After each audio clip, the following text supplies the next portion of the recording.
आपका स्वागत करता हूं इस वीडियो में। आज के वीडियो का विषय ये है कि कैसे हम अपने जीवन में पूर्ण आर्थिक तरक्की, मनोवांछित फाइनेंशियल ग्रोथ प्राप्त कर सकते हैं और इसके लिए हमें किस भाव पर ध्यान फोकस करने की ज़रूरत है और कैसे।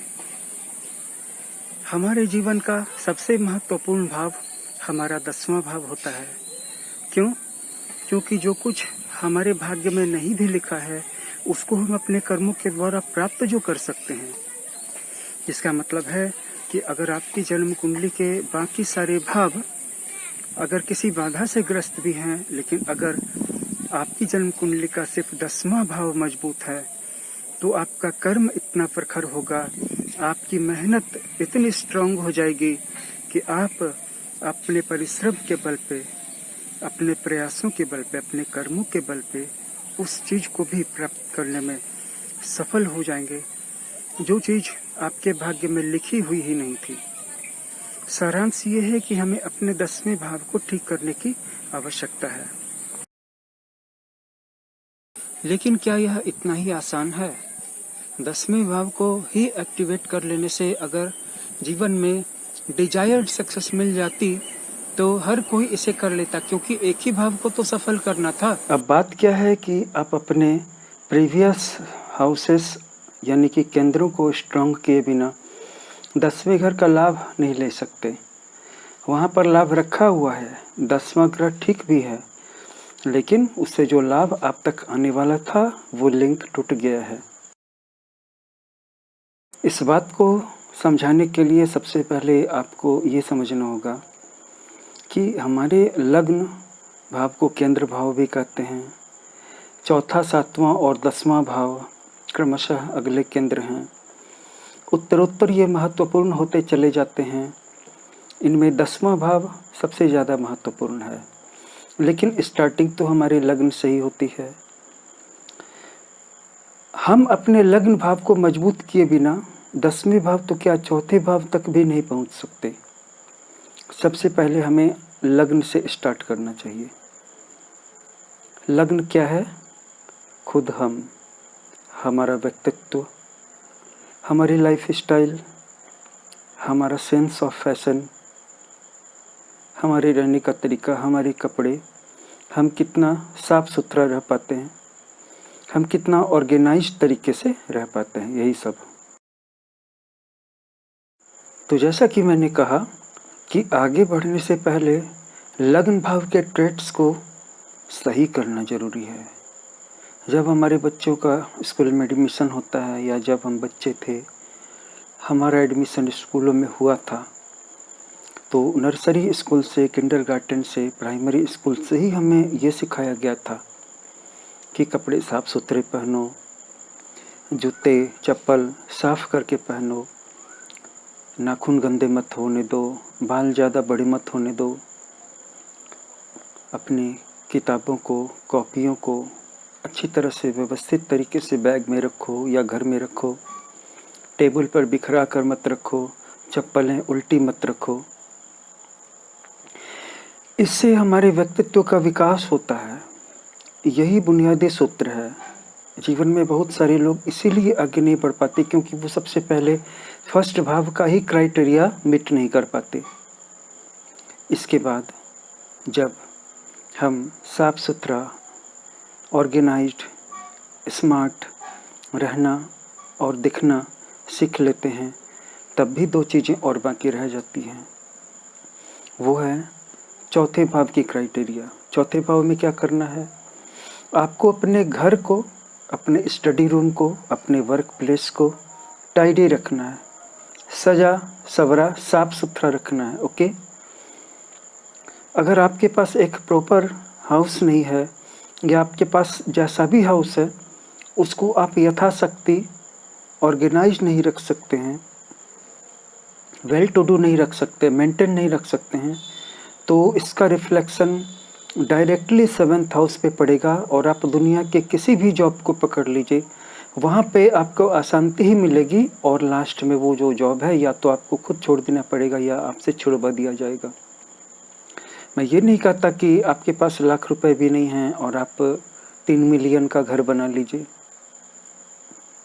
मैं ये कहता हूँ कि आपके पास जैसा भी घर है उसको थोड़ा व्यवस्थित बना लीजिए, ताकि आप जो भी वर्क करते हैं या स्टडी करते हैं उसके संबंध में वो ज़्यादा मददगार हो सके, ज़्यादा बाधक न हो।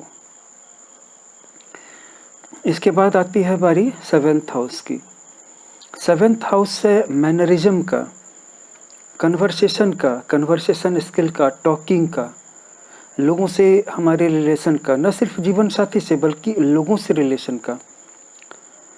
अगर हम बात करना ही नहीं सीखेंगे, यानी कि कोई भी जॉब ज्वाइन करने से पहले के टाइम में, पहले की दुनिया में, घरेलू दुनिया में, डोमेस्टिक दुनिया में, हमारी सोसाइटी में, दोस्तों के बीच में, स्कूलों में, कॉलेजेस में और हमारे नेबरहुड में अगर हम बात ही करना नहीं सीखेंगे तो जाहिर सी बात है कि इसका बुरा असर हमारे 10वें हाउस पे पड़ करके ही रहेगा। अगर आपको यकीन न हो तो आप चेक कर सकते हैं।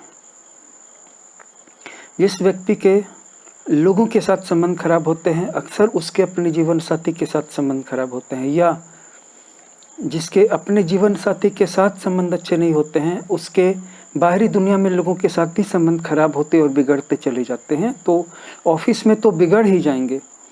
और वैसे भी एक और नियम काम करता है कि जो पति अपनी पत्नी से घृणा करता है उसे दुनिया के किसी ऑफिस में, चाहे वह कितना भी भटक ले, जूते घिस ले, जॉब नहीं मिलेगी, जॉब मिलना तो दूर रहा, एक अदद किराए का घर भी नहीं खोज पाएगा, क्योंकि उसने ब्लंडर कर दिया है। उसने प्रकृति एक बहुत बड़े नियम की अवहेलना कर दी है, बिल्कुल बिगिनिंग में ही कर दी है। ये एक अलग विषय न हो जाए, इसलिए हम पहले अपने मूल विषय पर आगे बढ़ते हैं। हमारा 7th हाउस जो है वो हमें पोलाइट मैनर में, वाइज मैनर में बात करना सिखाता है, सबके साथ, जीवन साथी के साथ ही नहीं, लोगों के साथ, दोस्तों के साथ, संबंधियों के साथ, मित्रों के साथ, स्कूल के सहपाठियों के साथ यानी कि क्लासमेट्स के साथ और ऑफिस के कलीग्स के साथ। तो लग्न, चौथा और 7वां, ये तीनों हाउस जब ठीक हो जाते हैं ना तो 10वां हाउस अपने आप ठीक होना शुरू हो जाता है। फिर आप रत्ती भर का प्रयास करेंगे और 10वें हाउस में बहुत बड़ा बड़ा रिजल्ट आने लगेगा। और इन तीनों हाउसेस में कोई भी हाउस थोड़ा भी बिगड़ा हुआ है या ज़्यादा बिगड़ा हुआ है, अगर आप अपने आप को मेंटेन नहीं रखते हैं या अपने आप को मेंटेन रखते हैं लेकिन घर को गंदा रखते हैं, आप बस घर को साफ सुथरा रखना शुरू कर दीजिए, घर को धोना शुरू कर दीजिए, सुबह शाम झाड़ू लगाना शुरू कर दीजिए, जूठे बर्तन मत रखिए, बेडशीट पर बैठ करके भोजन, चाय, पानी नहीं लेना है, उसकी जो अपनी प्रॉपर जगह है उस पे लेना है, डाइनिंग टेबल पे, या कुछ लोग जैसे कि ज़मीन पे बैठ के खाते हैं ट्रेडिशनल तरीके से, चटाई बिछा के या बोरा बिछा के, जो भी आपका फेवरेट तरीका हो उसको भी ठीक कीजिए। और 7वें हाउस में किसी से रिलेशन को नहीं बिगाड़िए और कम्युनिकेशन स्किल को, आपकी जो भी लैंग्वेज, आप स्पेनिश बोलते हो, इंग्लिश बोलते हो, हिंदी बोलते हो, बंगाली बोलते हो, तमिल बोलते हो, पंजाबी बोलते हो, फ्रेंच बोलते हो, रशियन बोलते हो, जापानीज बोलते हो, उसमें स्किल को बढ़ाइए और मैनर पोलाइट हो,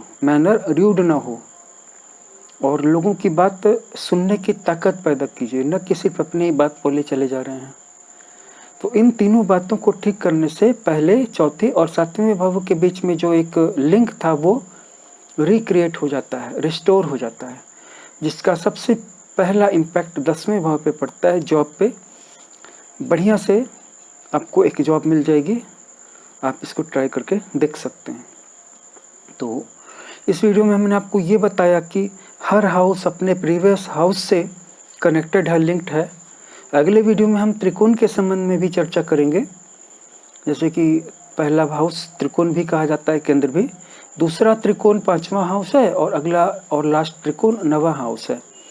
लेकिन ये तीनों रिवॉल्विंग मैनर में, रिवॉल्विंग फैशन में घूम रहे हैं और हर अगला हाउस पिछले त्रिकोण का अगला त्रिकोण है। जैसे 5वां हाउस जो है वो पहले से पंचम है, लेकिन 9वां भाव जो है पंचम से 9वां है। इसी तरह लग्न जो है वो 9वां से पंचम है, सीधा सा गणित है।